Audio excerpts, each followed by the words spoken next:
Assalamualaikum warahmatullahi wabarakatuh. Di sini kami ingin mempresentasikan tugas dengan mata kuliah Islam dan Ilmu Pengetahuan Teknologi yang bertemakan tentang analisis penerapan akad ijarah dalam perbankan syariah di Indonesia.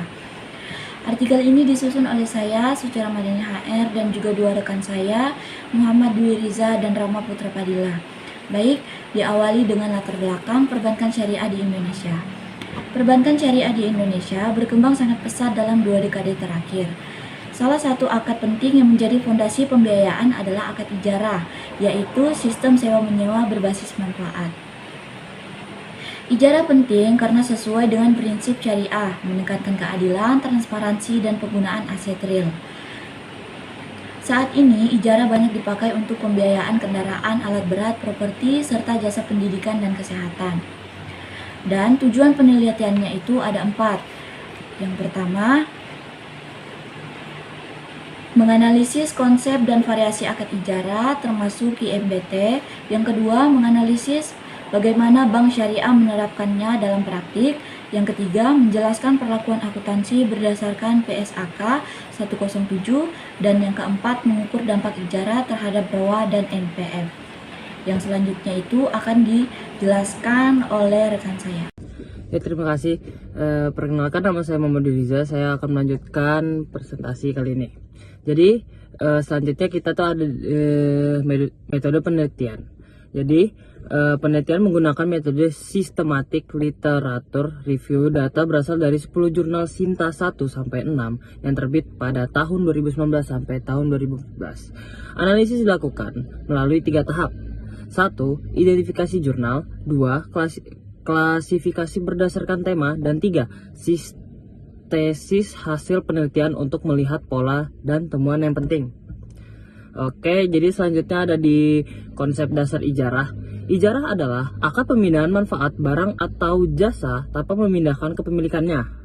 Bank bertindak sebagai mujir atau pemberi sewa dan nasabah sebagai mustajir yang bisa disebut penyewa. Nasabah membayar ujrah, yaitu biaya sewa yang disepakati. Karena berbasis aset real, akad ini tidak mengandung riba dan lebih stabil. Selanjutnya itu ada ijarah mutahiyah bitamlik, bisa disingkat IMBT. IMBT adalah bentuk lanjutan dari ijarah di mana di akhir masa sewa terjadi pemindahan kepemilikan aset kepada nasabah. Keunggulannya adalah memberikan kesempatan bagi nasabah untuk memiliki aset secara bertahap. Namun, tantangannya adalah resiko yang harus dikelola dengan baik dan kontrak yang lebih kompleks.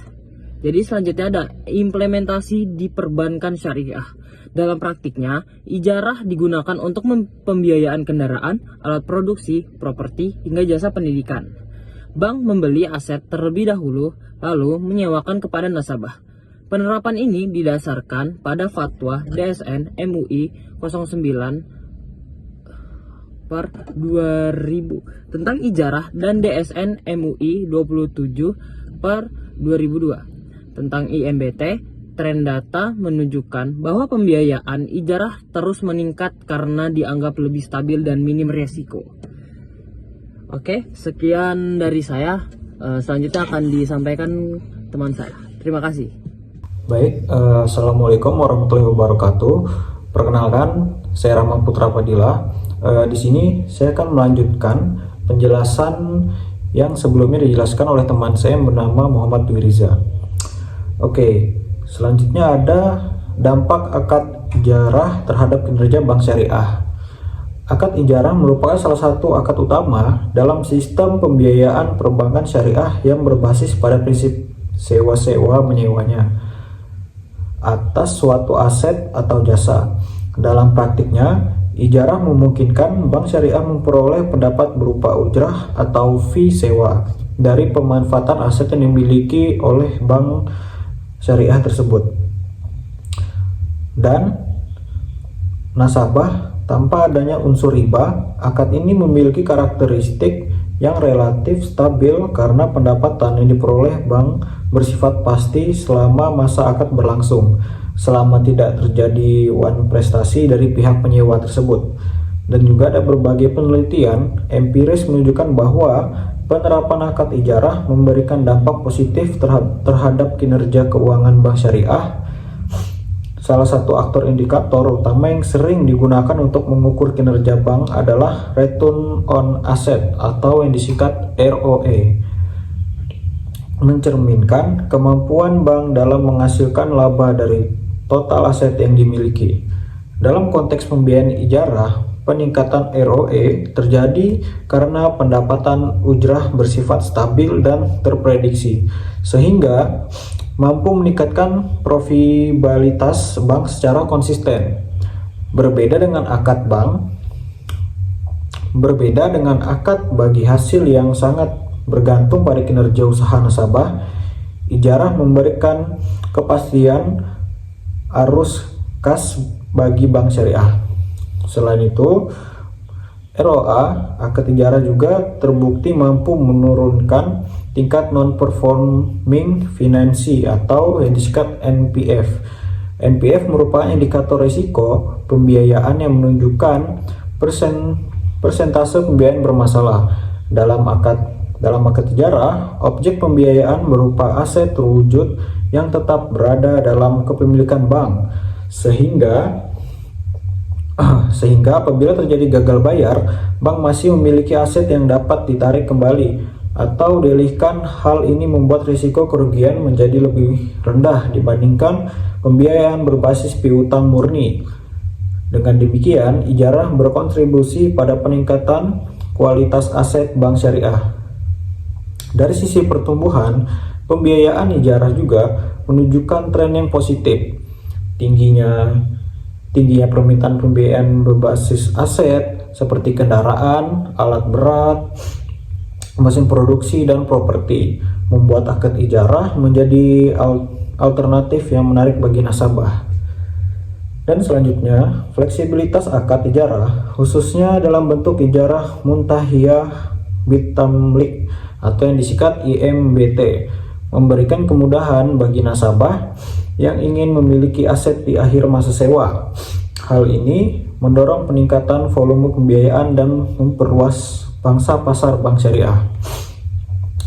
Dan secara keseluruhan, temuan-temuan tersebut memperkuat posisi ijarah sebagai akad yang tidak hanya sesuai dengan prinsip syariah, tapi juga efektif dalam meningkatkan kinerja keuangan bank syariah, stabilitas pendapatan, risiko yang relatif rendah, serta tingginya permintaan pasar menjadikan ijarah sebagai instrumen strategis dalam pengembangan industri perbankan syariah. Baik, selanjutnya ada tantangan penerapan akad ijarah. Meskipun memiliki berbagai keunggulan, penerapan akad ijarah dalam praktik perbankan syariah masih menghadap sejumlah tantangan yang cukup kompleks. Tantangan pertama adalah rendahnya literasi masyarakat mengenal konsep ijarah dan perbedaannya dengan sistem leasing konvensional. Banyak nasabah yang masih memandang ijarah hanya sebagai pengganti istilah dari leasing berbasis bunga, tanpa memahami perbedaan mendasar dari sisi akad, kepemilikan aset, serta mekanisme risiko. Rendahnya literasi ini berdampak pada kurangnya optimalnya pemanfaatan produk ijarah. Sebagian masyarakat cenderung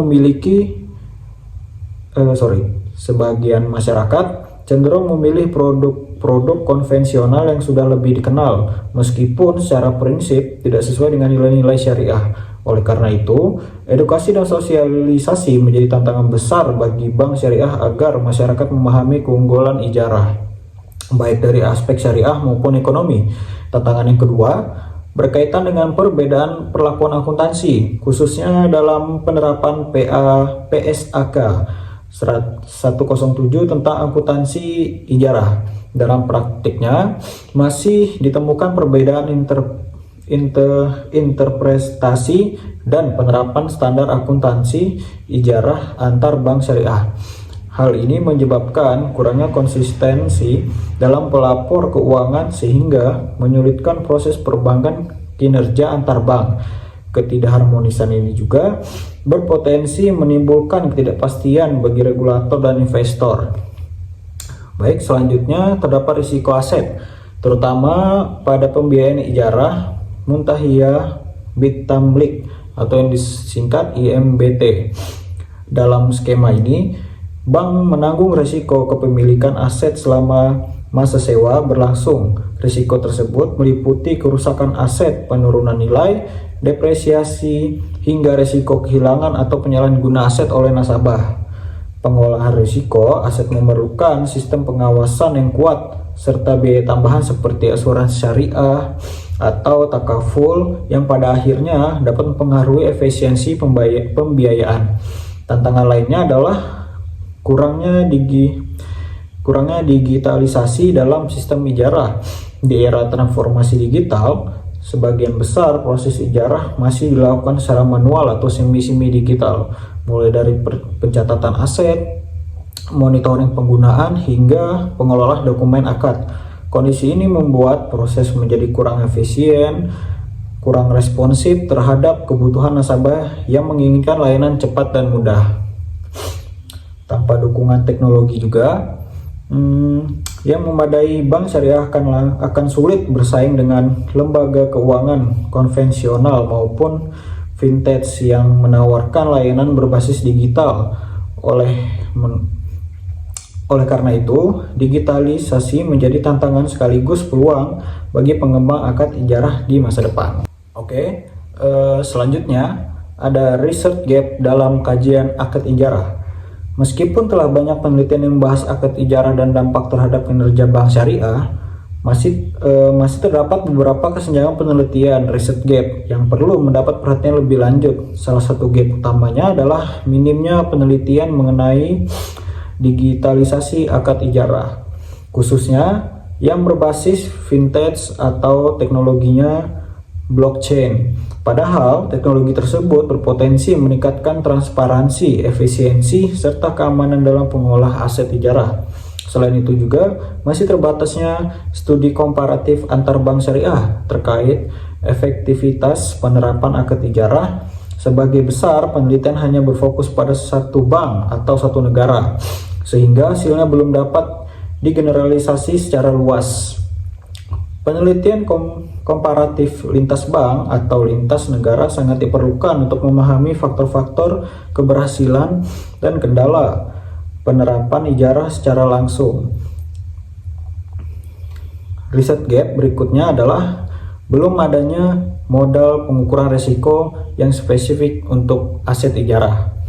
Selama ini, risiko pembiayaan ijarah sering disamakan dengan risiko pembiayaan lainnya. Padahal ijarah memiliki karakteristik unik karena melibatkan kepemilikan aset oleh bank. Pengembangan model risiko yang lebih spesifik akan membantu bank syariah dalam mengelola pembiayaan ijarah secara lebih efektif dan efisien. Selain itu juga masih kurangnya kajian publik mengenai persepsi masyarakat terhadap akad ijarah. Sebagian besar penelitian berfokus pada aspek keuangan dan institusional, sementara perspektif nasabah sebagai pengguna produk ijarah belum banyak dieksplorasi. Padahal pemahaman mengenai persepsi, preferensi, dan tingkat kepercayaan masyarakat sangat penting untuk pengembangan produk ijarah yang lebih sesuai dengan kebutuhan pasar. Ada berbagai research gap ini menunjukkan bahwa kajian mengenai akad ijarah masih terbuka luas untuk dikembangkan baik dari sisi teori maupun praktik. Yang terakhir adanya kesimpulan. Berdasarkan hasil tinjauan dan review terhadap berbagai jurnal dan penelitian terdahulu, dapat disimpulkan bahwa akad ijarah merupakan akad yang sangat penting dalam pembiayaan perbankan syariah. Karakteristiknya yang stabil, adil, dan berbasis aset menjadi ijarah sebagai instrumen pembiayaan yang mampu meningkatkan kinerja keuangan bank syariah secara signifikan. Secara empiris, penerapan akad ijarah terbukti meningkatkan return on asset atau yang disingkat ROE dan menurunkan tingkat non-perform financing atau yang disingkat NPF. Hal ini menunjukkan bahwa ijarah tidak hanya menguntungkan dari sisi profitabilitas, tetapi juga mampu menjaga kualitas aset dan menekan risiko pembiayaan. Dengan demikian, ijarah berkontribusi positif terhadap stabilitas dan berkelanjutan bank syariah. Namun demikian, implementasi akad ijarah masih menghadapi berbagai tantangan, terutama dalam aspek literasi masyarakat, akuntansi manajemen risiko aset, dan digitalisasi sistem. Tantangan-tantangan ini perlu diatasi melalui upaya edukasi yang berkelanjutan, harmonisasi regulasi dasar akuntansi, serta pemanfaatan teknologi digital. Kedepannya, digitalisasi akad ijarah dan harmonisasi regulasi menjadi faktor kunci agar ijarah dapat diterapkan.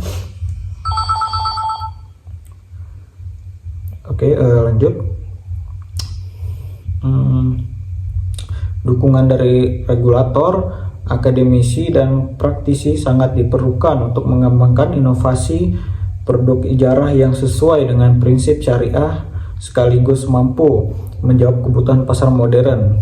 Dengan pengolahan yang tepat, akad ijarah memiliki potensi besar untuk menjadi salah satu pilar utama dalam penguatan industri perbankan syariah di masa depan. Baik, itu saja dari saya dan kelompok-kelompok saya. Sekian dari kelompok kami. Saya akhiri. Wassalamualaikum warahmatullahi wabarakatuh.